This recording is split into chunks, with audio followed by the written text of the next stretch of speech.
Boa noite, mais uma aula nossa aqui de sistema de refrigeração. Na aula de hoje, vamos falar um pouco mais sobre compressores, quais são os tipos, qual que é a função principal do compressor no nosso sistema de refrigeração e por que que ele é tão importante, né? Por que que ele é essencial no nosso sistema. Nós temos alguns tipos de compressores, eu não vou abordar absolutamente todos os tipos de compressores, mas os principais vão estar aqui. Então, inicialmente, a gente vai descobrir qual que é a função, o que é um condensador, um compressor, quais são os tipos, e dentre esses tipos, vamos falar um pouco mais dos alternativos, dos rotativos e dos centrífugos. Ok, vamos lá. Primeira coisa, o que é um compressor? Inicialmente, eu quero falar para vocês. Compressor é um dos equipamentos que ficam ali no nosso sistema de refrigeração. E esse equipamento, ele é influenciado pelas condições dos outros componentes da minha refrigeração. Por exemplo, a gente sabe que o sistema é composto basicamente de um compressor, de um evaporador, de um condensador e de uma válvula de expansão. Eu estou falando aqui para vocês que se a gente alterar a carga em algum deles, alterar algum fator em algum deles, isso vai influenciar o nosso desempenho do compressor e o modo com que ele tem que trabalhar para suprir a necessidade do nosso sistema. Nós sabemos que no compressor é onde que a gente entra com o trabalho, nós fornecemos uma certa energia, um trabalho ali no compressor, e através disso ele eleva a pressão do meu sistema, junto com a temperatura, na maioria dos casos, porque é quase impossível você elevar a pressão sem elevar a temperatura.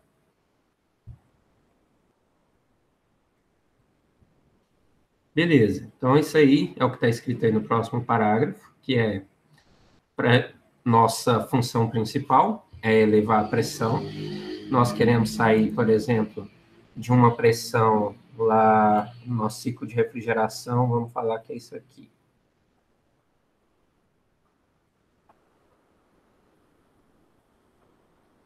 Algo parecido com isso, nosso ciclo de refrigeração.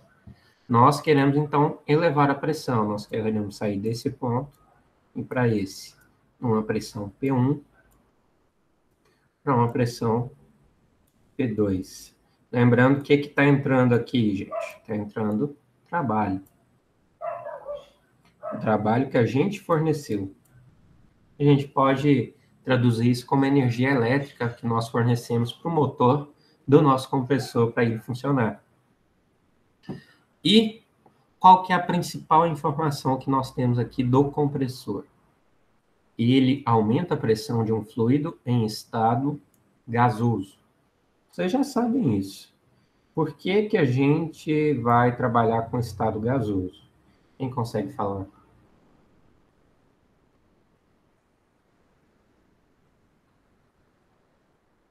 Alguém? Alguém? Ninguém? Talvez que ele seja mais fácil de comprimir. Não. Por causa do estado energético? É maior? Também. O primeiro não estava errado. É mais fácil a gente comprimir um gás. Porque líquidos geralmente a gente considera incompressível. Então isso já é quase que definição. Só que a gente consegue elevar a pressão de um líquido, mas não é através da compressão dele. Mesma coisa, vocês já viram isso lá no ciclo Rankine, em alguma coisa de turbinas.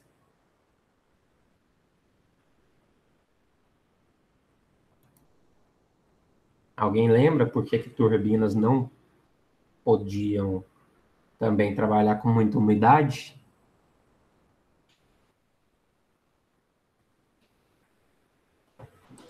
Porque senão vai dar alguns golpes muito fortes, vai danificar, oxidar. turbina. Exatamente, você pode ter a presença de umidade no nosso compressor ou na turbina, você pode danificar as partes, os componentes que constituem esse nosso equipamento. Então, para isso, é essencial que nós trabalhemos no estado de vapor ou gás. Qualquer um dos dois que você utilizar está certo. E nós temos que para a bomba é algo diferente. O que acontece nas bombas, gente? O que nós trabalhamos nas bombas? Líquido? Líquido. Porque se a gente trabalhar com gás, você vai estar sujeito a queimar sua peça ou estragar sua peça também. Então, cada um trabalha de uma forma. O compressor no estado gasoso e a bomba no estado líquido. Beleza. Falei para vocês, normalmente há um aumento de temperatura na compressão. Normalmente é quase que a maioria dos casos, uma grande parte, enorme parte disso aí, a gente vai ter o aumento da temperatura quando a gente comprimir. Porque essa é a definição. Quando a gente aumenta a pressão de algum gás, você aumenta a temperatura dele. Mesma coisa da gente estar pensando em uma seringa. Se eu pego uma seringa cheia de ar e tampo uma parte com o dedo e aperto a outra, aquilo ali que está ali dentro, aquele fluido, vai se aquecer e você vai sentir através das paredes.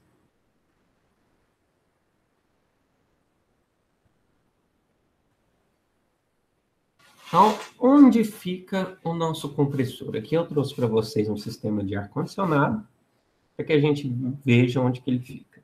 Nós, no compressor, nós temos a entrada e a saída, ou uma linha de sucção e uma linha de descarga. A linha de descarga, ela sai aqui com o nosso refrigerante, vai passar por uma válvula. Dessa válvula, ela vai para o nosso evaporador, isso aqui no caso de um ar-condicionado. Do evaporador, que é aquela parte que fica dentro lá do nosso quarto, de onde que a gente quer resfriar, passa por um dispositivo de expansão, depois vai para o condensador. Nesse condensador, nós rejeitamos o calor para o ambiente, e depois disso volta lá para o nosso compressor, novamente, para que a gente continue fazendo sempre a mesma coisa. Eu trouxe para vocês um vídeo de como é que funciona um sistema de ar-condicionado. Eu não sei como é que vai ser em relação a strike aqui no YouTube, mas de qualquer jeito, tanto faz. Se der strike, não tem problema. Vou colocar um pouquinho mais rápido e numa janela diferente para isso funcionar.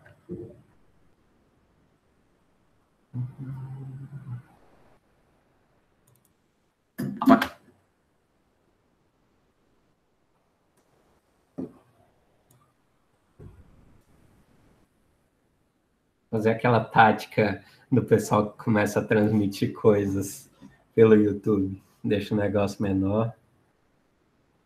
Depois eu vou mudando isso aqui de lugar para ver se o algoritmo não me pega.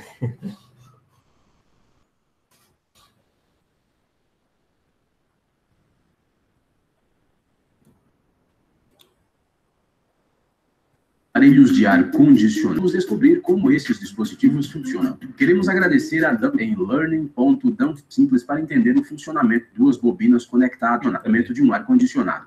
Um ar-condicionado tem duas bobinas conectadas, com fluido refrigerante saindo continuamente de dentro delas. A bobina dentro do cômodo é chamada de evaporador, e a bobina fora do cômodo é chamada de condensador. O princípio fundamental de um ar-condicionado é simples. Basta manter o evaporador frio, mais especificamente mais frio que a temperatura ambiente, e o condensador quente, mais especificamente mais quente que o clima ambiente. Com essas condições, o fluido que sai continuamente, obviamente, absorverá o calor do cômodo e o ejetará para o clima ambiente. Esta é a regra fundamental de um ar-condicionado. Vamos ver como essa regra é implementada na prática. Para atingir esse objetivo, são necessários mais dois componentes dentro do seu ar-condicionado, um compressor e uma válvula de extensão. Como você provavelmente pode imaginar, o compressor aumenta a pressão do refrigerante. Aqui você pode ver um exemplo de funcionamento de um compressor do tipo alternativo. O compressor lida com o refrigerante em seu estado gasoso, de modo que, ao comprimir o gás, a temperatura aumenta juntamente com a pressão. A temperatura na saída do compressor será muito maior que a temperatura atmosférica. Portanto, se você passar esse gás quente pelo trocador de calor, será aquecido. Essa baixa temperatura na saída do evaporador será imediatamente detectada pela lâmpada e fará com que a agulha se mova para cima e torne a restrição mais estreita.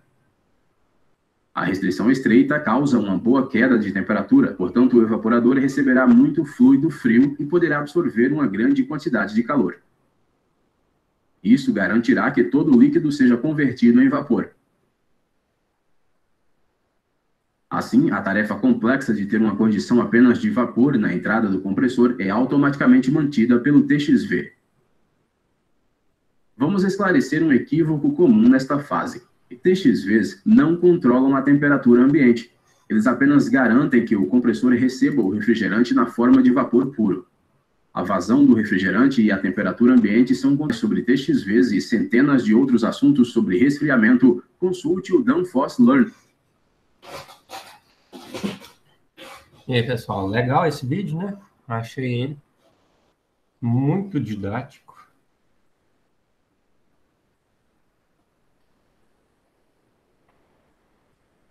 E conseguiram entender? Foi tranquilo?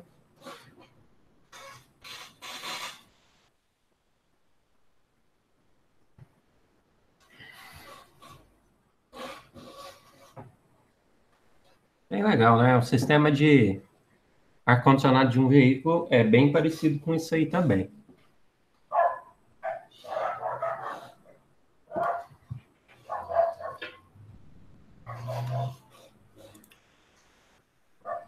Ok, aqui nós temos agora um refrigerador doméstico.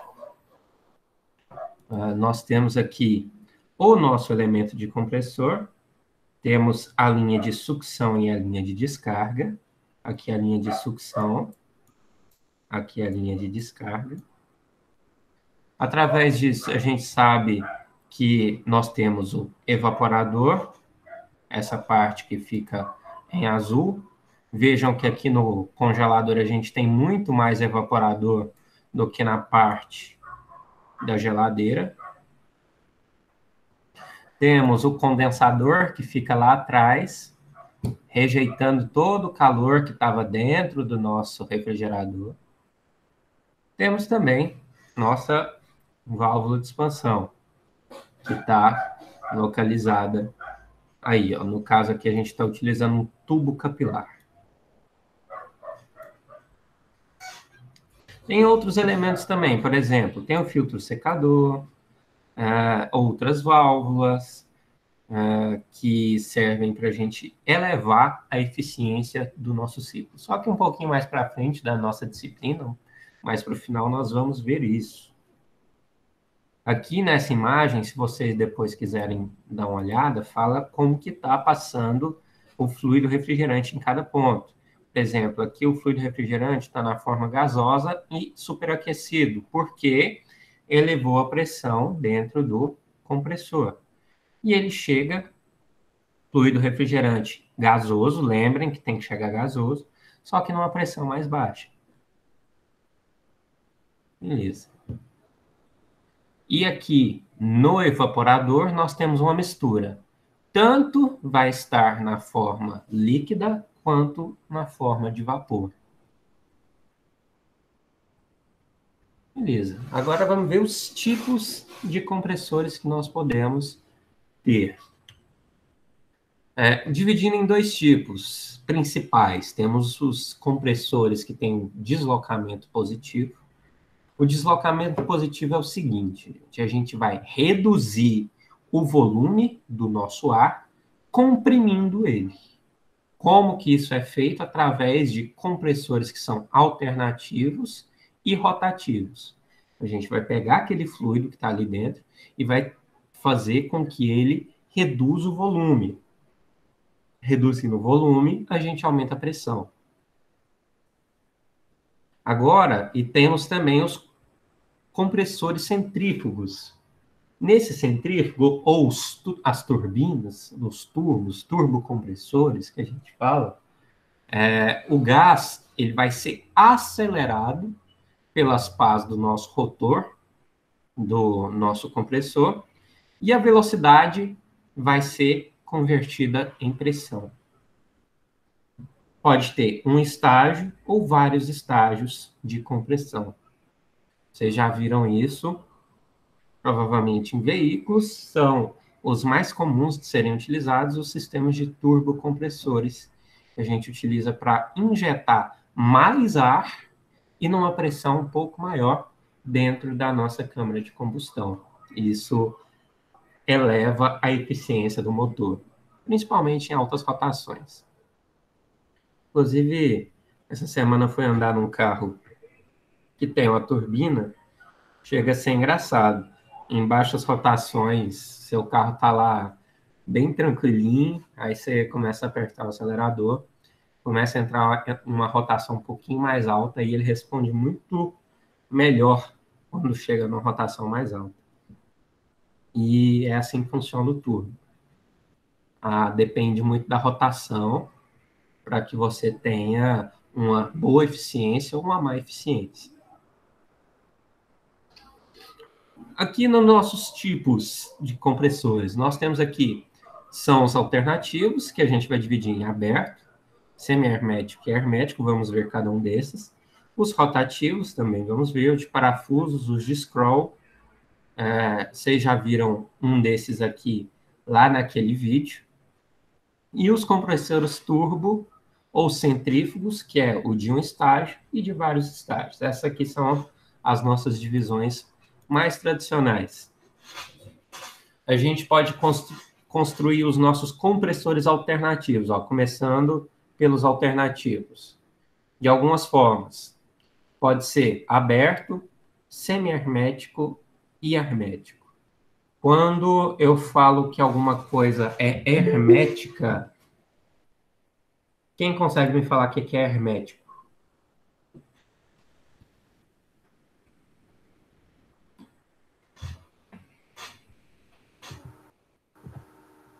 Hermético por exemplo, um pote hermético que é tipo que tem vácuo lá dentro. Não precisa ter vácuo. Mas alguma coisa hermética é que não existe chance de vazamento. É alguma coisa selada. Eu não vou ter influência de fluidos eu ia falar externos lacrado. dentro, nem de dentro para fora. Eu ia falar lacrado, mas pensei no vácuo para ser uma coisa mais segura. Não, um vácuo você pode ter alguma coisa hermética no vácuo, mas assim, num suposto vácuo também, porque o vácuo completo não existe nada. E se tiver alguma coisa ali dentro, já não é vácuo. Mas, de qualquer jeito, não precisa ser nessa configuração. Qualquer coisa que seja selada, a gente já fala que é, por exemplo, um pote hermético, é aquela que a gente quer que garanta que não vai derramar nada. Ah, sim, beleza. Obrigado. Nada. Temos aqui o aberto. O aberto é praticamente o contrário do hermético, sendo que o hermético ele é totalmente selado. O nosso aberto, eu vou ter um eixo de acionamento que fica do lado de fora do meu compressor. Então, eu vou precisar de um motor externo. Isso aqui é um compressor do tipo aberto. Olha aqui o nosso eixo do motor. Ele fica na parte externa. Pode ser movimentado através de correias. A gente coloca uma correia que vai estar ligada no motor.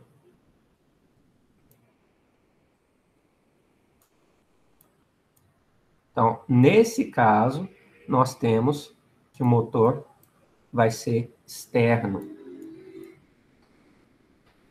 Onde que isso aqui é utilizado? Alguém tem algum chute? Vocês veem isso aqui em refrigerador doméstico? Esse na casa de vocês?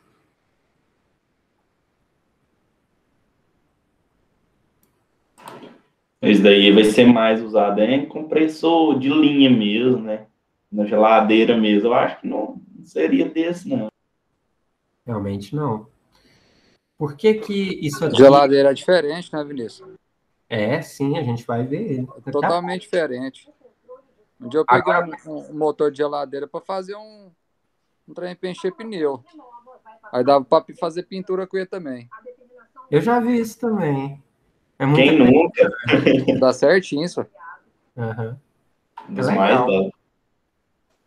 da- Aqui, esse é um tipo utilizado em indústrias um pouco maiores. Câmaras frigoríficas, sistemas de refrigeração de indústrias maiores.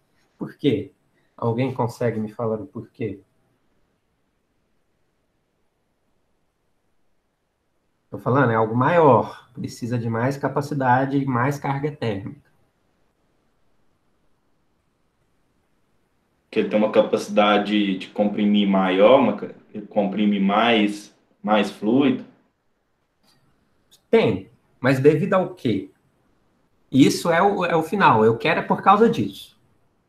Mas o que vai permitir isso acontecer?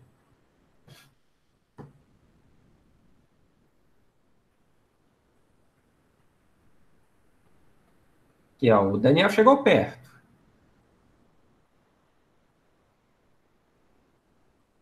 Alguém?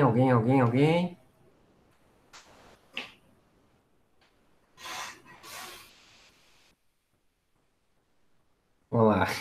Então vamos lá. Ninguém falou, mas é algo mais óbvio, gente.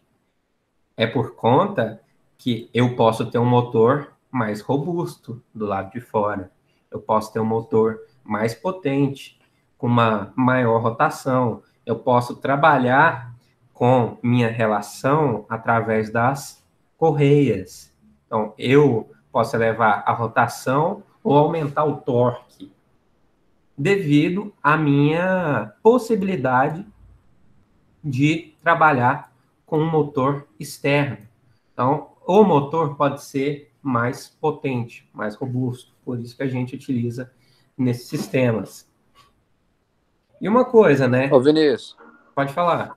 um que dá para associar aí, sim, mas que não, como se diz, não é igual de indústria, é o de carro, né? Que é acoplado nas correias, né? Você fala compressor? É, compressor do ar-condicionado de carro. Sim, é porque ali a gente já quer aproveitar, né? Ou já tem uma rotação do motor ali, por que que eu vou utilizar outro sistema que já não seja esse que está aproveitando a rotação do meu motor? É praticamente isso. Esse aqui é como se fosse o motor do carro, e esse aqui seria o nosso compressor lá do sistema de ar-condicionado. E agora eu esqueci o que eu ia falar. Mas tá bom, vamos para o próximo. Aqui, ó, ele é utilizado em instalações de amônia. Em instalações de amônia, nós conseguimos isolar o motor do contato com a própria amônia. Instalações de amônia são instalações maiores, de indústrias maiores. Lembrem que a amônia é perigosa. É muito importante, mas muito perigosa. Tem aqui também o semi-hermético. E aí, gente? O que é o semi-hermético? Uma definição boa para semi-hermético. Quem que vai me dar?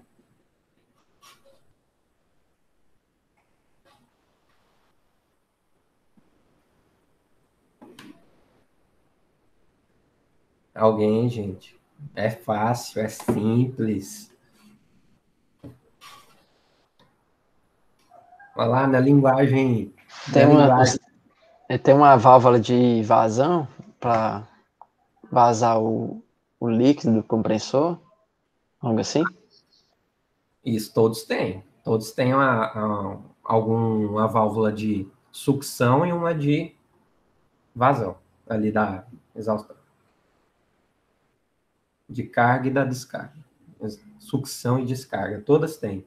Só que aqui, eu estou falando semi-hermético, gente, é muito simples, eu só queria que vocês falassem, é o meio termo, é aquele que não está nem lá nem cá, é aquele que gosta dos dois lados, mas não se decide, ele fica ali no meio. É mais ou menos isso. Isso aqui é o isentão. Aquele que vai ficar tanto com algumas propriedades do hermético, como com algumas propriedades do aberto. A gente sabe que o aberto, o motor ficava lá do lado de fora. E agora, nesse semi-hermético, o motor vai ficar do lado de dentro. Nossa carcaça desse compressor, ele vai ficar junto com o compressor e o motor. Então, o motor fica aqui dentro, o compressor também. E qual que é a diferença? Nós conseguimos abrir o cabeçote para fazer algum tipo de manutenção. No hermético, nós não conseguimos fazer essa abertura. E no aberto, o motor fica do lado de fora. Quer dizer, então, o nosso refrigerante vai ficar em contato com o enrolamento do motor, resfriando ele. Para o meu motor não ficar quente, então o próprio refrigerante do sistema passa aqui para dar uma resfriada no motor. Beleza, então a gente consegue remover o cabeçote, essa parte aqui de cima, para acessar os componentes aqui e fazer alguma possível manutenção. E agora, finalmente, os compressores herméticos são os mais comuns que a gente consegue ver agora mesmo. Se vocês pararem aí, irem lá na cozinha da casa de vocês, vocês vão conseguir ver na geladeira. Esse compressor hermético, ele é semelhante a esse nosso semi-hermético aqui, só que a diferença, ele tem uma carcaça blindada, uma carcaça selada, ela não abre. Se a gente abrir aquilo ali, a manutenção é bem complicada. Geralmente, é bem mais ideal você trocar o compressor inteiro do que você tentar fazer algum tipo de manutenção. E nós temos o exemplo de que é esse tipo de compressor hermético. Vejam que ele é totalmente blindado.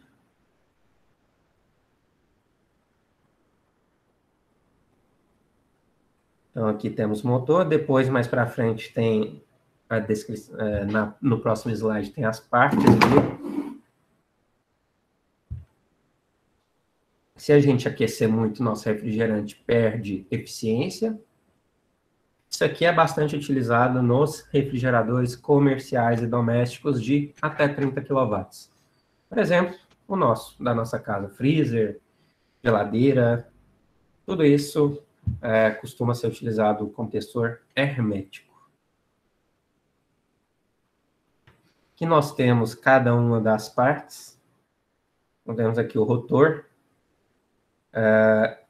o suporte das carcaças, protetor, tubo onde tem a sucção, o tubo de descarga.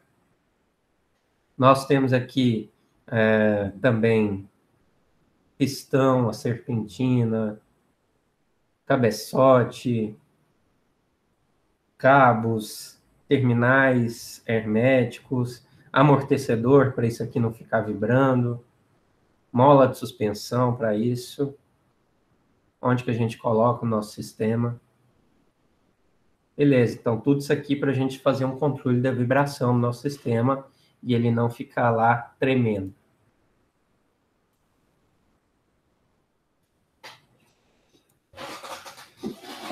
Ok, vamos lá.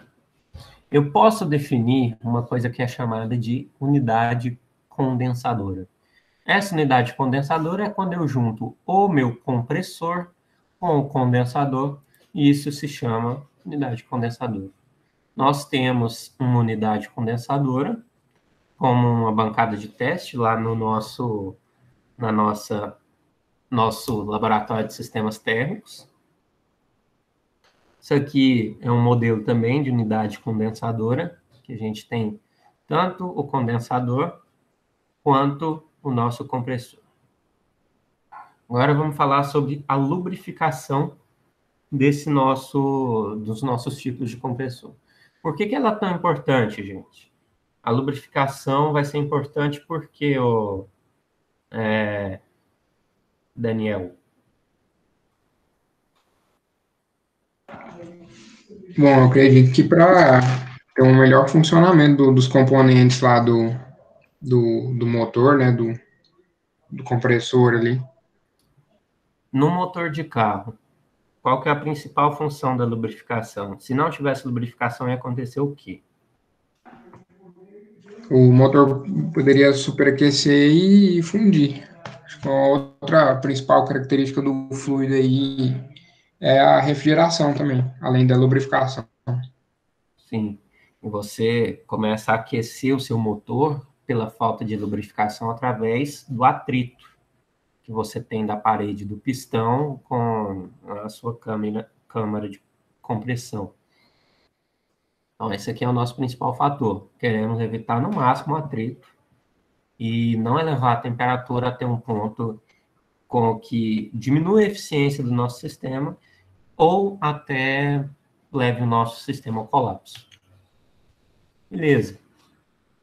Nos do tipo hermético, que são esses mais comuns, nossa lubrificação vai ser através da força centrífuga, que vai impulsionar o óleo através dos canais de lubrificação. Força centrífuga, então nós sabemos o que é. Se por um acaso eu tiver um eixo,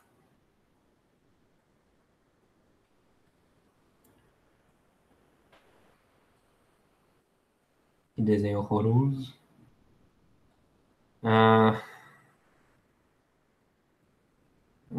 Não tem borracha aqui. Tá bom. Então, esse aqui é um tubo. Se eu tivesse canais para lubrificação e esse tubo estivesse, por exemplo, girando aqui, a própria força centrífuga ia fazer com que o meu lubrificante fosse expelido através das paredes.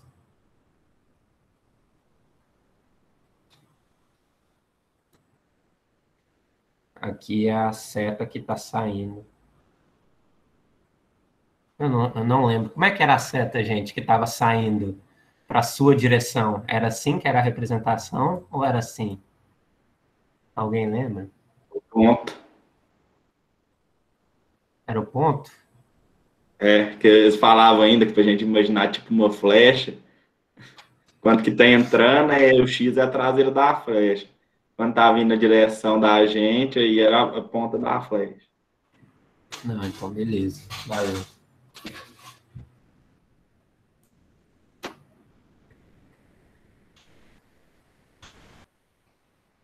Beleza, aqui, ó. Nos compressores agora do tipo semi-hermético. Nossa lubrificação vai ser através de uma bomba de óleo. Que o óleo que vai ser acumulado no cárter, aqui na parte de baixo, ele vai ser succionado para a nossa bomba de óleo. Vai passar num filtro. Depois disso, vai lá para os nossos canais de lubrificação, tanto para o mancal, onde que tem realmente motor. Então, nesse caso aqui, o nosso sistema já fica um pouquinho mais complexo, porque a gente precisa dessa bomba de óleo.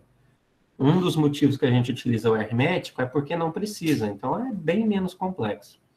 Mas essa foi mês passado, não, no início desse mês, estragou a geladeira do meu sogro e o que tinha estragado era o compressor. E aí o cara foi fazer um orçamento de consertar aquilo, tinha que trocar o compressor. E eu fiquei assustado com o preço, falando, nossa, um compressor vai R$700. Eu, caramba, melhor comprar uma outra geladeira, porque R$700 é caro, viu?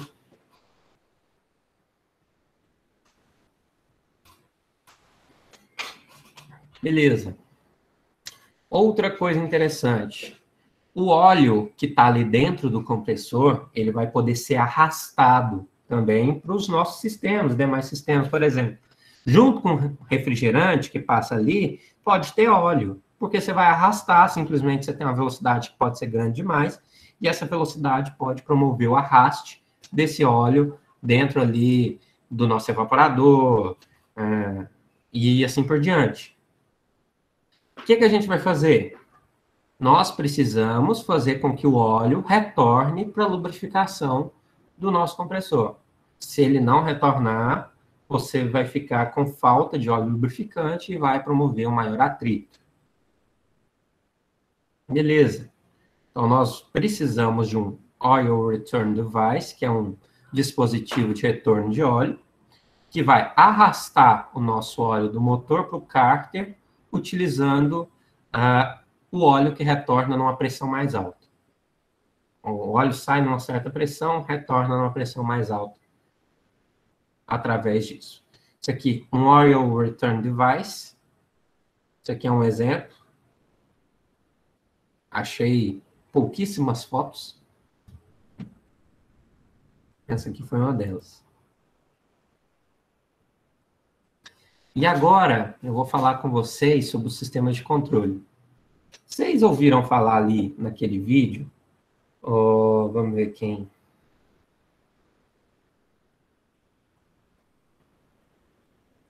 Matheus Dias, você está aí? Opa, tá me ouvindo, Vinícius? Estou sim. Boa noite. Boa noite. Naquele vídeo lá, falou um pouquinho sobre aquele sistema inverter. Você já ouviu falar daquele sistema inverter que coloca em ar-condicionado, por exemplo? Não, eu já ouvi falar, mas eu conheço muito pouco. Não saberia explicar como é que funciona, não. Não sabe nem benefício dele, nem o que ele gera. Eu acho que ele consome menos energia, né? Porque acho que ele reutiliza o próprio ar, né? Não sei se para resfriar ou para aquecer de novo. Então, beleza. Eu acho que o principal benefício dele é diminuir o consumo de energia. Não sei se é isso. Realmente isso. No final das contas, o que a gente quer é reduzir o consumo de energia. Vamos ver se alguém lembra. Alguém aí que lembra, que viu no vídeo, qual que era o princípio de funcionamento lá daqueles sistemas inverter? Eu passei lá no vídeo. Estava lá. Se não lembrar também, a gente vai discutindo. E eu acho que eu já falei isso em algum momento da disciplina também. O princípio de funcionamento, Vinícius? Assim, por que a gente consegue reduzir a energia lá com o inverter? Porque ele vai, tipo que identificando a questão de temperatura, igual falou no vídeo aí, vai abaixando a velocidade? Praticamente isso. A gente consegue ter um controle muito preciso da velocidade do compressor. Então, se por um acaso eu precisar de uma carga térmica menor, você fala assim, seu ambiente já está refrigerado. Eu não preciso fazer com que a carga térmica seja muito alta. O que você vai fazer? Diminuir a velocidade. Ou, por exemplo, chegou mais gente no ambiente, começou a ficar quente, aumenta a velocidade. No caso aí, Vinícius, quando tem esse ar-condicionado, geralmente quando dá a temperatura ideal que você programa lá, ele chega a desligar? Não. Não? Essa é a diferença. Ele só mantém. Isso, ele só mantém. Entendi. E porque o custo energético de você ligar e desligar é maior do que o custo energético de você deixar alguma coisa em movimento, só que numa frequência muito mais baixa. Mesma coisa de carro. O custo que você precisa para ligar o veículo é maior do que aquele custo para você deixar o veículo em movimento.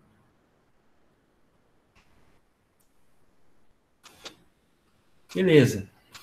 Então, aqui eu estou falando da resposta de um sistema em regime permanente, aquele que não vai mudar mais as propriedades. Se a gente precisar ter uma redução de carga térmica, o que isso vai gerar? Vai gerar uma diminuição da pressão e da nossa temperatura de evaporação. Que eu quero que a minha temperatura ali não seja tão baixa para não deixar o ambiente mais frio ainda, supondo que a gente está analisando o ar-condicionado. O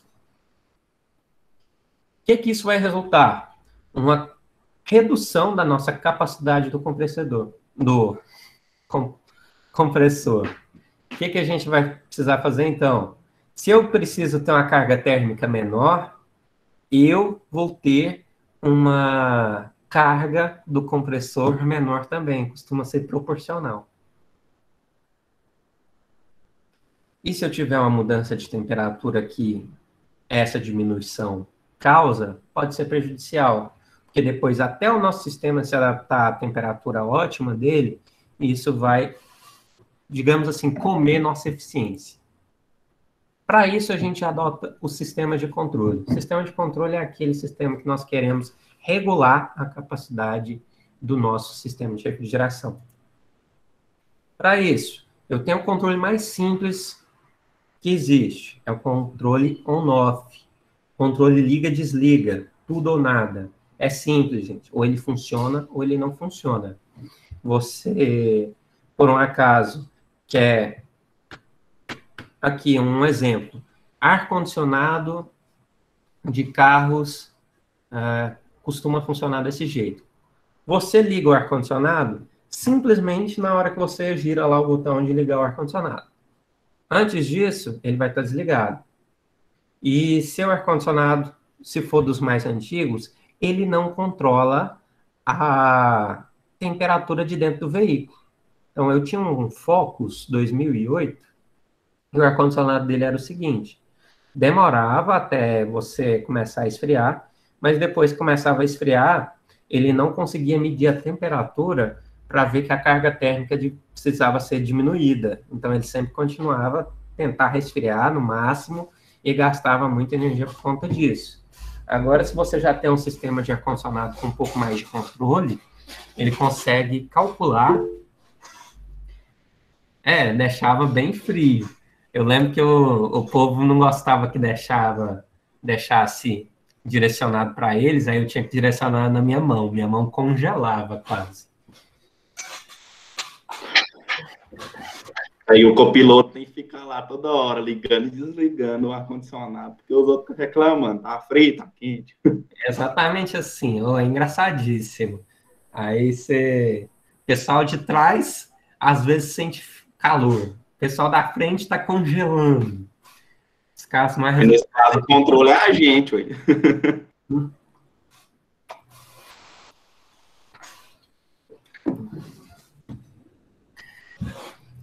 Esse sistema é adequado para quando o porte do sistema é pequeno.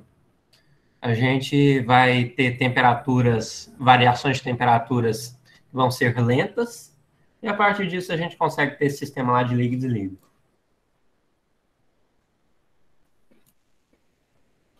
Tem o controle por descarga do nosso cilindro.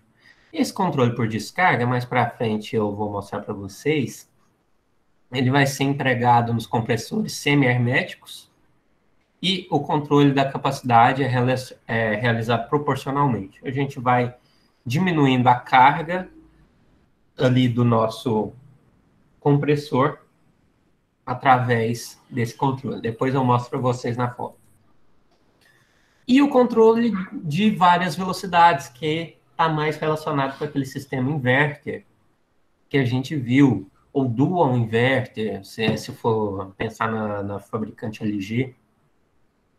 Esse sistema, ele consegue controlar a velocidade do nosso compressor para controlar a vazão e a capacidade dele, consequentemente. É um sistema mais avançado.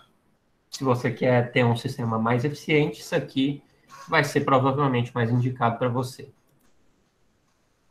E agora a gente vai ver sobre o ciclo da própria compressão.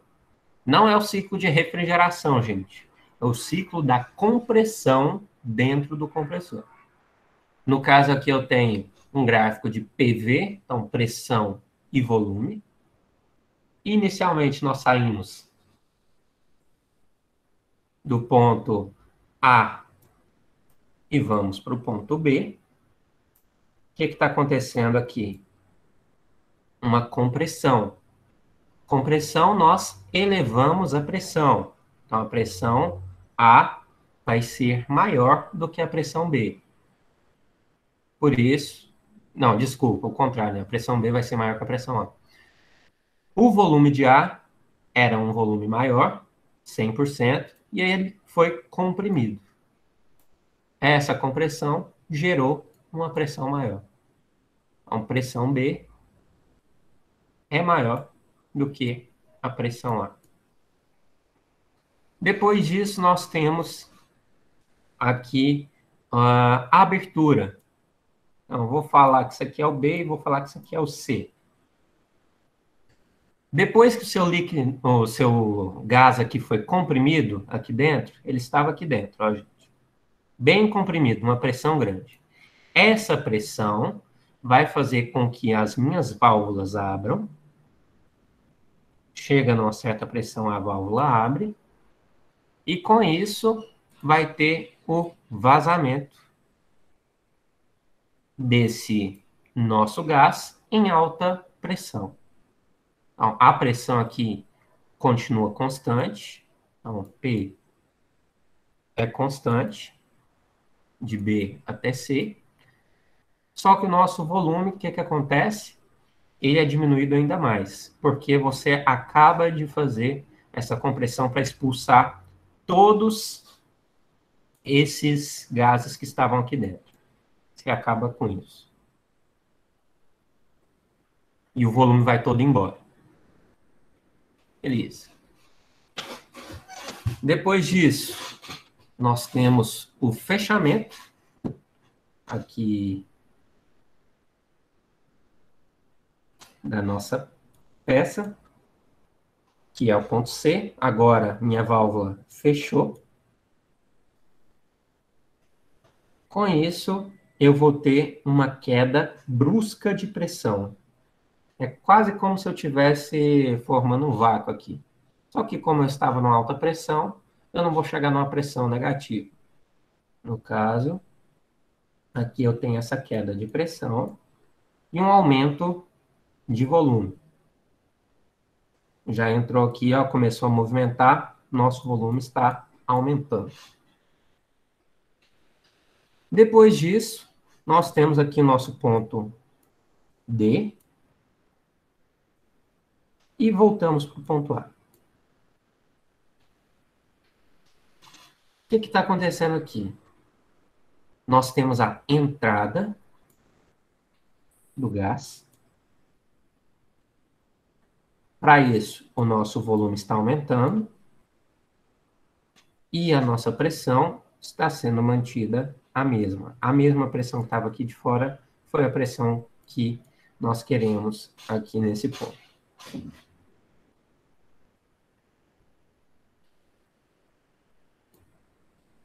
Beleza, agora a gente vai definir algumas coisas que são importantes, como eficiências, deslocamentos de pistões, que são muito cobradas, tanto em provas de concurso para engenharia mecânica, como também na prova, qual que é o nome, gente? No ENAD.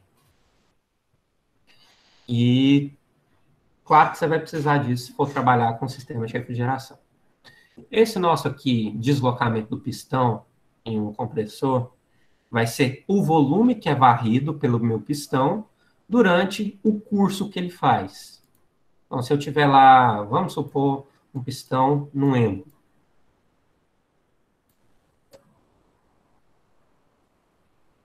Vamos falar que isso aqui é o nosso pistão.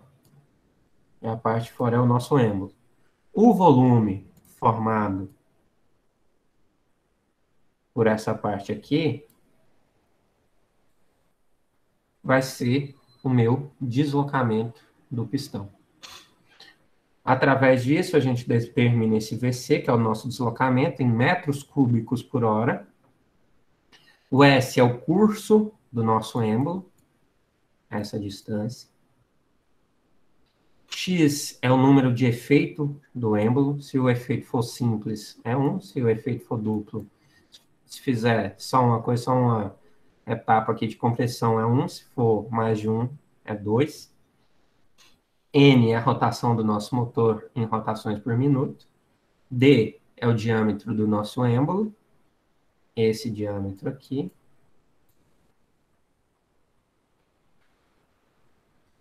Z é o número de cilindros em paralelo. Pode ser 1, pode ser mais de 1, depende de qual que você está analisando. Utilizamos essa fórmula. Então, Z, π, d ao quadrado sobre 4, Sn vezes 60. 60 porque eu estou transformando rotações por minuto para uma unidade de hora.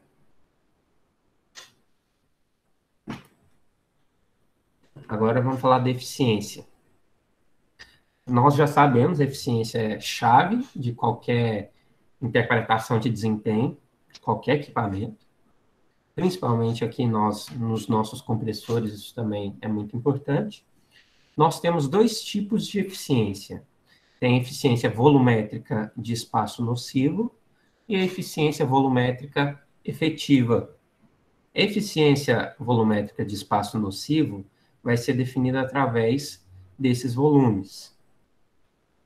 Aqui é aquela nossa compressão do nosso cilindro, que eu vou chamar, esse é o meu volume 1, esse aqui seria o volume 2, esse aqui o volume 3, esse aqui o volume mínimo do nosso compressor. Aqui são cada uma das etapas que ele tem. E através disso a gente tem determinado qual que é a eficiência volumétrica de espaço nocivo. E posso utilizar também uma eficiência efetiva. Os fabricantes, às vezes, mandam para a gente um gráfico que compara os dois. Uma eficiência volumétrica de espaço nocivo e uma eficiência volumétrica efetiva. Vocês vão ver que nessa eficiência efetiva nós estamos considerando um pouco mais de perdas no nosso sistema. Uma é só de uma parte em específico e a outra é como se fosse o nosso compressor inteiro. Por isso que a eficiência é um pouco menor. Então, esse aqui é um gráfico de um fabricante que fala para a gente qual que é a porcentagem de eficiência em razão da pressão de descarga e de aspiração.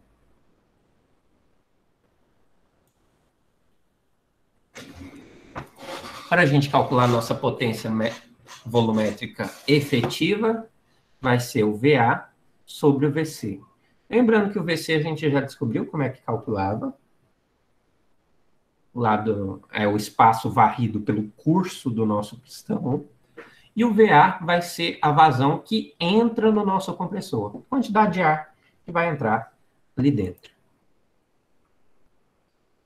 Para a gente verificar a capacidade de um compressor, a gente testa ele num equipamento que chama calorímetro. Agora, a taxa de compressão. Vocês já viram isso comigo lá em sistemas térmicos. A taxa de compressão vai ser dada através da pressão de descarga sobre a pressão de sucção. E a gente vai determinar essa taxa de compressão por R.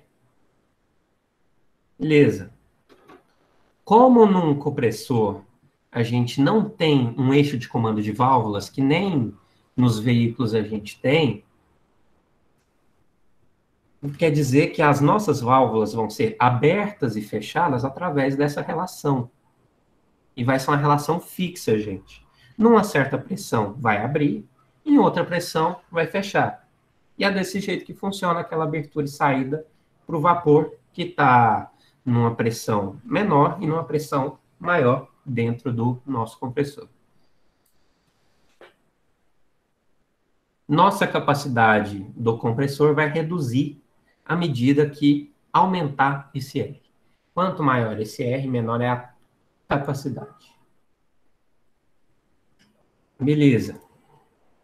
Quando a nossa temperatura de descarga do nosso compressor for muito alta, isso vai provocar a decomposição do nosso óleo.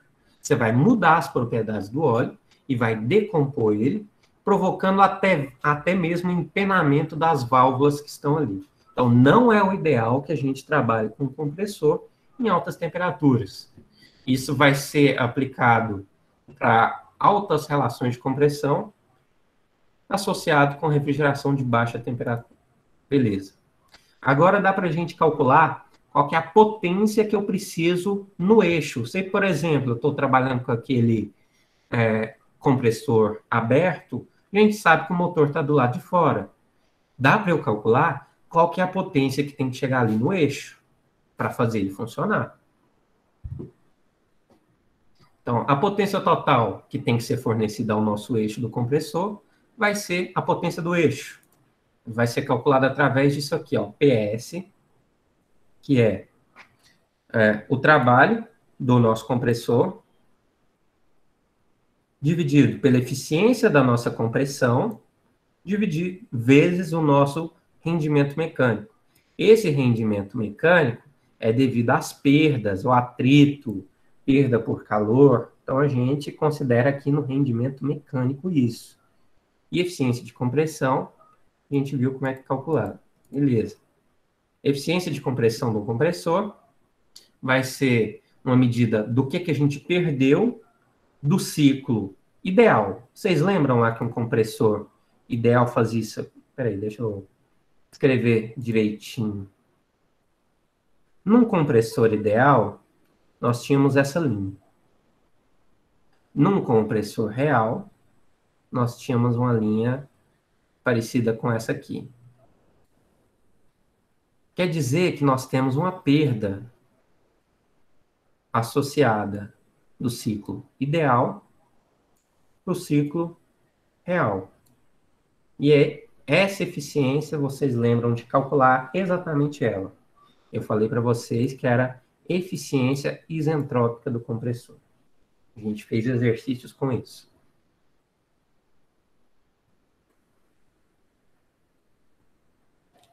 Nossa resistência, a nossa eficiência mecânica, que é esse eta-M, vai ser medida das nossas perdas, do atrito e de perda de calor. E o que a gente vai fazer? A gente vai estimar isso aqui, ó, como se fosse 10% a mais. Então, é aquela taxa do chute. Ah, será que aguenta? Joga 10% a mais que vai aguentar. É mais ou menos isso. Mas é claro que você tem uma relação experimental, empírica a partir disso aí. O que a gente faz para calcular? Utilizamos aqui uma multiplicação por 1,1. Aumentando os 10%.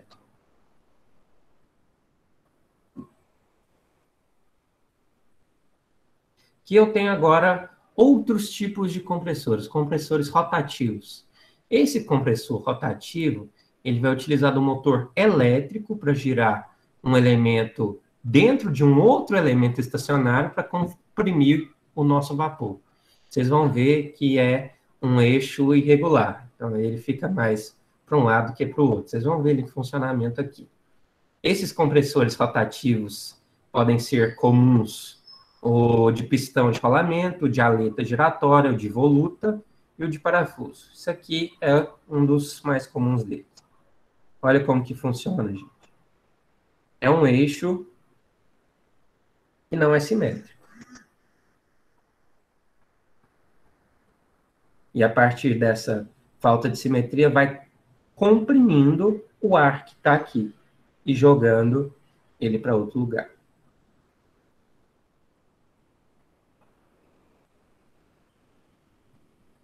E aqui o ciclo dele, tudo isso, ó. Uma bancadinha de teste. Nesse compressor rotativo de pistão, ele vai ter um rotor que gira sobre um eixo excêntrico. É aquilo que eu acabei de mostrar para vocês. Tem uma parte que é fixa, tem a parte que é um eixo excêntrico. Esse eixo excêntrico vai comprimindo o vapor ali nas extremidades. A partir disso aqui, olha aqui o nosso eixo excêntrico. Vai sempre comprimindo, ó. Cada vez mais. Aqui ele não está comprimido, mas cada vez mais que ele vai movimentando aqui, o nosso o nosso vapor vai sendo cada vez mais comprimido nessas partes.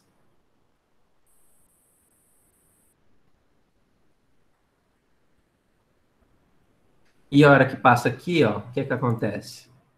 Você tem uma molinha, a hora que passa aqui, a hora que esse ressalto chega aqui, quer dizer que a minha molinha vai abrir e a válvula para passar o gás em alta pressão vai ser liberada.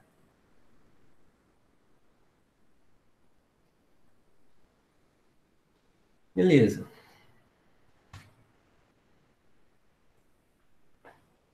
Aqui de novo, a mesma coisa. Como que funciona? Primeiro, a nossa válvula aqui, ela está aberta. Depois que ele vai movimentar, ela vai fechar e só vai voltar a abrir quando passar por cima dela novamente. Comprimindo.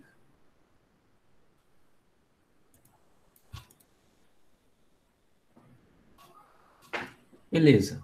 A taxa de deslocamento num compressor de pistão de rolamento é dada um pouquinho diferente. Eles viram como é que era essa taxa de deslocamento lá para aquele outro tipo de compressor. Agora, para isso, a gente vai utilizar o diâmetro do cilindro, o diâmetro do rotor, o nosso comprimento do cilindro e a velocidade de rotação, no caso aqui, em rotações por segundo.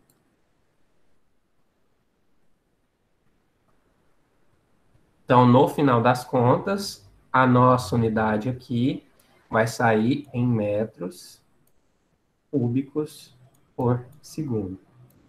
Se você trabalhar em rotações por minuto, ou se você quiser aqui, por exemplo, eu quero sair em metros cúbicos por hora, você teria que multiplicar isso por 60 vezes 60, porque é 60 segundos. 1 segundo vezes 60 para dar 1 minuto, vezes 60 para dar 1 hora. Ou seja, 3.600 aqui.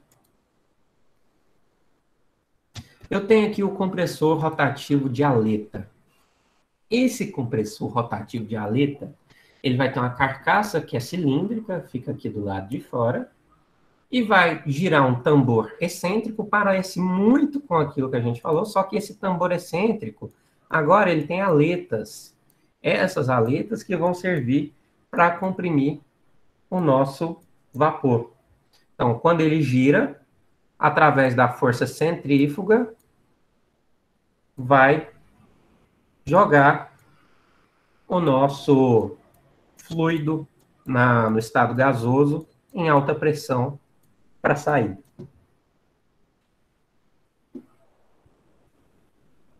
Esse aqui é um desses tipos. As aletas ficam aqui dentro do nosso motor. Na verdade, tambor, falei errado. Beleza. Nosso sistema de lubrificação, aquele que eu falei lá com vocês, a gente vai colocar também um separador de óleo na linha de descarga, para que a gente consiga pegar o óleo e voltar com ele para o nosso motor, para onde está acontecendo ali a nossa compressão. Então, o separador de óleo tem o seguinte função. Aqui a gente vem com refrigerante. Esse refrigerante tem óleo. O óleo vai cair aqui. É como se fosse um purgador de vapor. A gente vai ter esse óleo e, através disso, a gente vai pegar o óleo para voltar para o cárter, assim, do nosso motor, nosso compressor.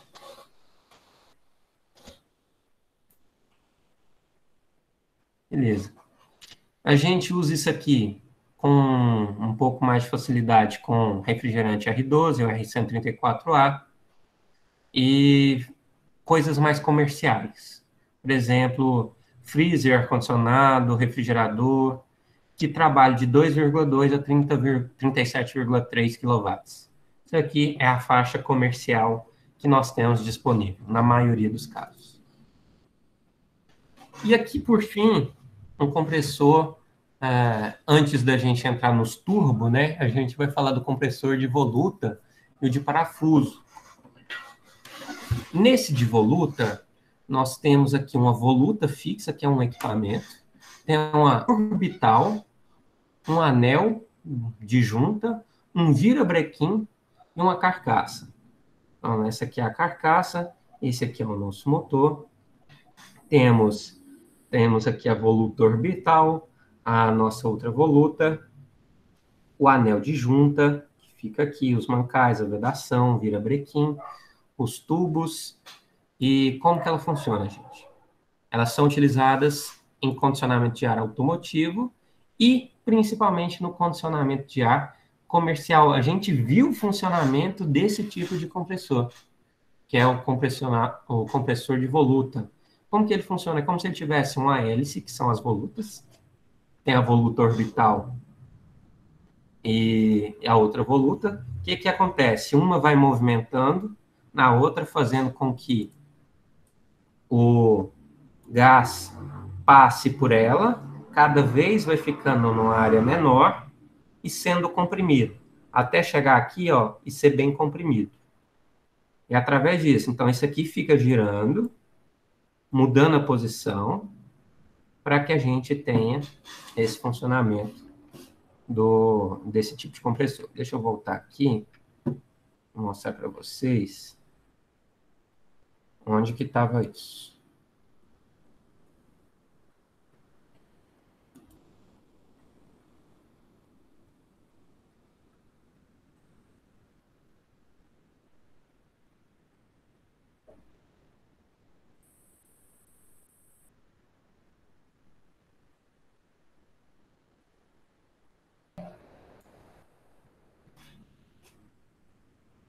Tem aqui o de parafuso. O de parafuso vai ser uma máquina de deslocamento positivo.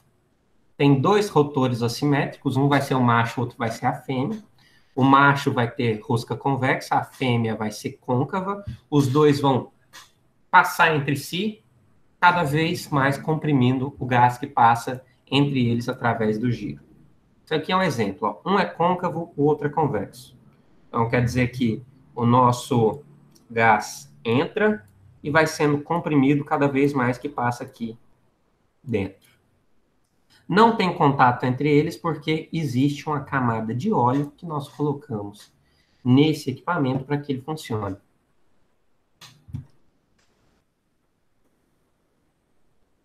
Aqui um tipo desse, que nós temos os parafusos, a parte de sucção, a parte de descarga.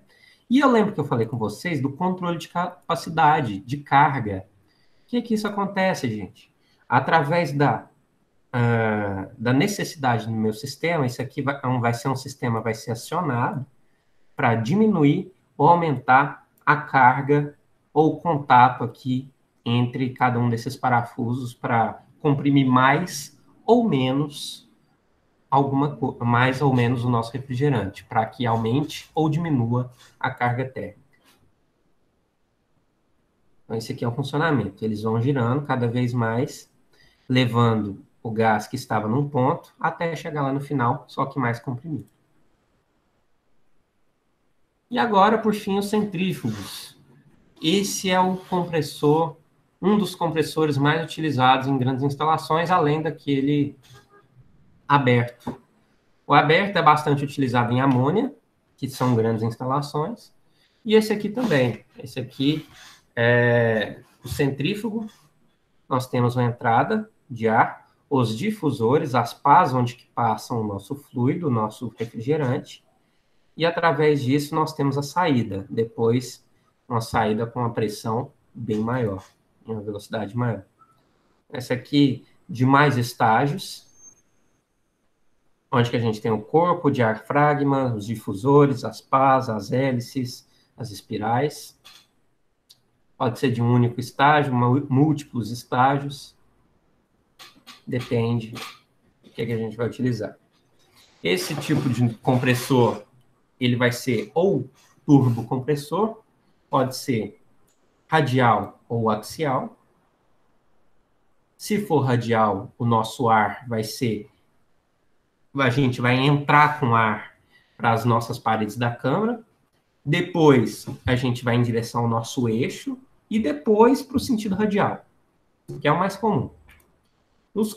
Nos compressores centrífugos, a gente tem uma lubrificação à pressão. Então, tem uma pressão maior que gera lubrificação através de uma bomba de óleo que fica ou do tipo submersa, aquela que fica imergida dentro do óleo, ou também de outro tipo, que não precisa ser submersa, diretamente no eixo do motor, através de bombear o nosso óleo para dentro do nosso compressor.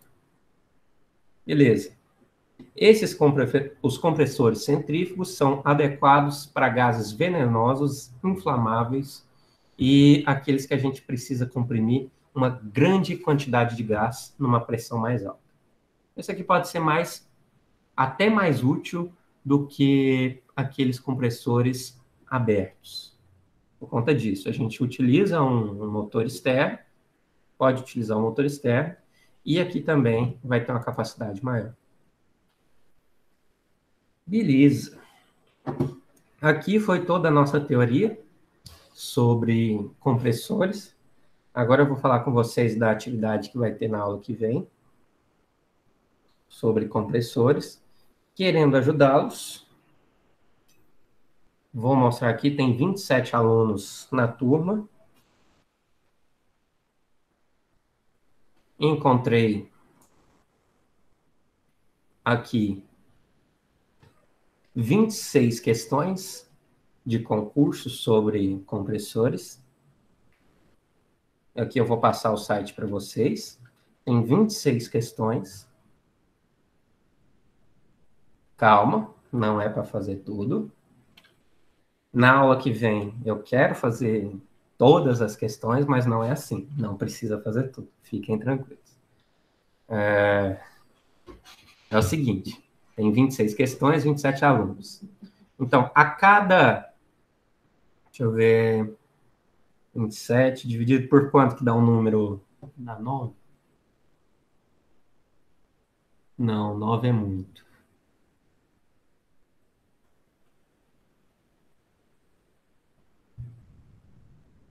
Vamos de 5 em 5. Ou de 6 em 6. Vamos ver.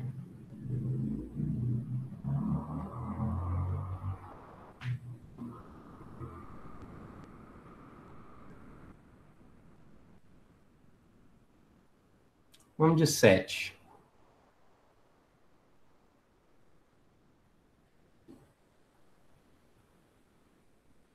São 20.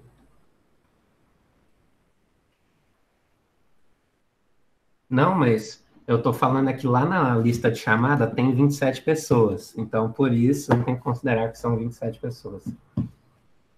Temos aqui 26 questões, então vai ser o seguinte.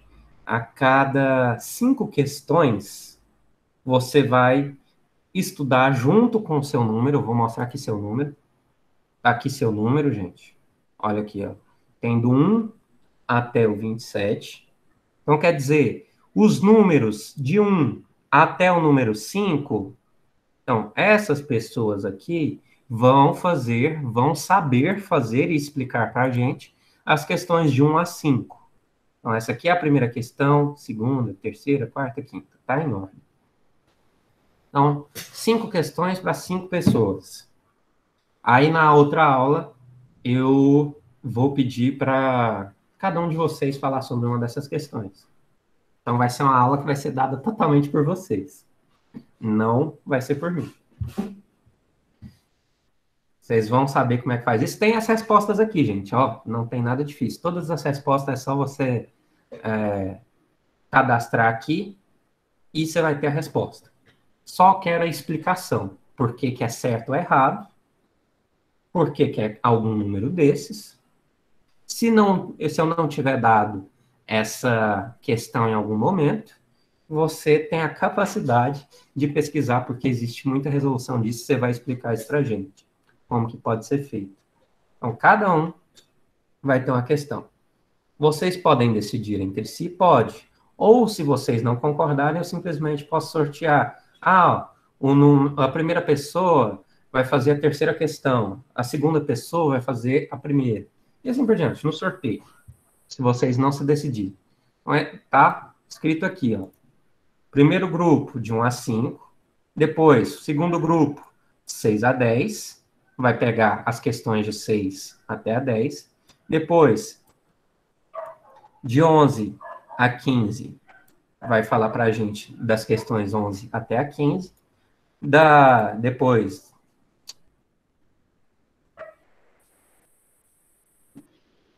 da 16 até a 20, depois da 21 até 25.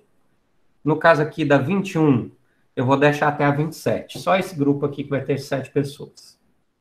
Então, da 21 até a 27, vamos fazer da questão 21 até a 26. Então, vai sobrar quase que uma questão para cada. Vocês podem decidir entre si, se querem fazer, cada um faz uma aí e decide, vou fazer essa e a outra, e pronto, acabou. Ou Vinícius, Sim. repete aí, por favor, que cortou aqui para mim, eu não entendi como é que ficou essa divisão. Aqui tem o seu número na chamada. Depois você pode conferir lá no vídeo, ou tirar um print aí. É aqui o número de cada um, de 1 até 27. Nós temos 26 questões. Essa aqui é a questão 1, 2, 3 e assim por diante. E o que vai fazer? Então, o número 1 até o número 5, vocês vão estudar a questão do número 1 até o número 5. Depois, do número 6 até o número 10, da questão número 6 até o número 10.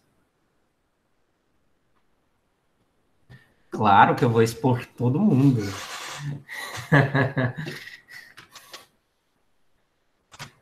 Eu já exponho todos vocês. E fico perguntando por causa disso. E assim por diante. Conseguiu entender? Só no último grupo, olha, o último grupo, o que vai acontecer? Nós temos 26 questões. Então, o último grupo vai ser aqui do número 21 até o número 27. Então, o número 21 vai ficar... do número 1 ao 27 vai ficar das questões do número 21 até o 26, porque tem só 26 questões.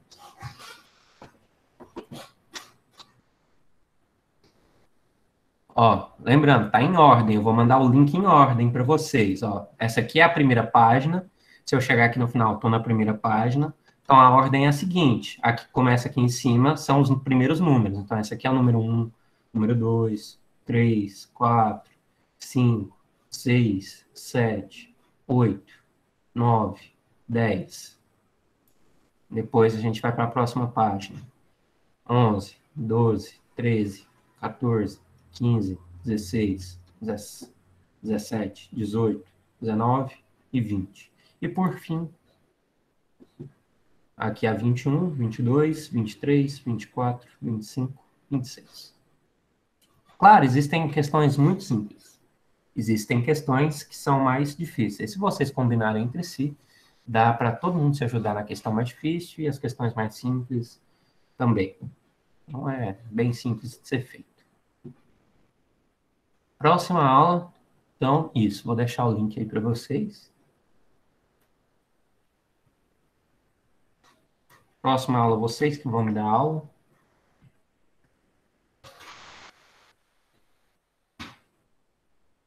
Aí o link.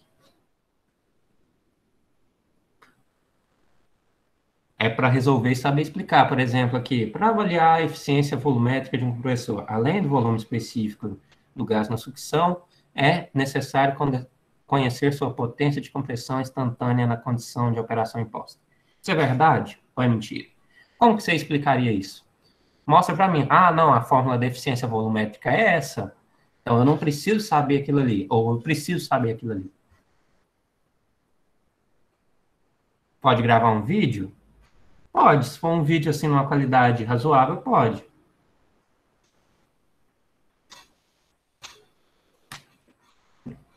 Se for mais fácil, eu faço aqui aquela minha gambiarra para conseguir resolver os exercícios. vocês conseguirem fazer isso, está tranquilo também. Pode fazer tanto um PDF, um arquivo de Word. Se for simples o suficiente, se você quiser mostrar até num bloco de notas, você pode. A única coisa que você vai fazer é mostrar para a gente. Então, todos os alunos mostrando. Vale ponto. Todo mundo mostrando. Não precisa me entregar nada. Eu só vou avaliar aqui em tempo real. Só. Vou lançando a nota instantaneamente. Vai estar lá aberta a atividade. Você apresentou? Lancei sua nota. Você apresentou? Lancei sua nota.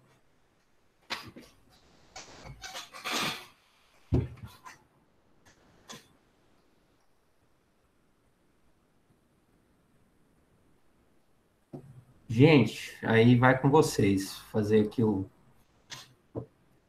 sorteio aqui mais complicado. Se eu fizesse uma associação, não sei se existe algum site que eu consiga associar 26 números. Deixa eu ver se dá. Assim já tá mais fácil. Pode ser. Eu vou deixar o grupo de 5, aí vocês decidem entre si. Mais fácil. Aí vocês dialoguem, comuniquem, não se matem e consigam resolver aí os problemas. Beleza, o link tá aí. Peguem o link, já manda lá no grupo para vocês, para não ter a chance de dar errado. Vou encerrar essa aula agora, vou dar uma pausa de 10 minutos e a gente volta para a gente continuar nosso assunto de condução e convecção lá em geração de vapor. Então, deixa eu encerrar. Ô, Vinícius. Pode falar. Só para ver se eu entendi aqui. Então, o grupo, eu sou o número 14. Então, meu grupo é do número 12 ao número 18? Seu grupo é do número 11 ao número 15. É de 5 em 5. É 5? 5 em 5. 11 ao 15. Não, beleza. Obrigado.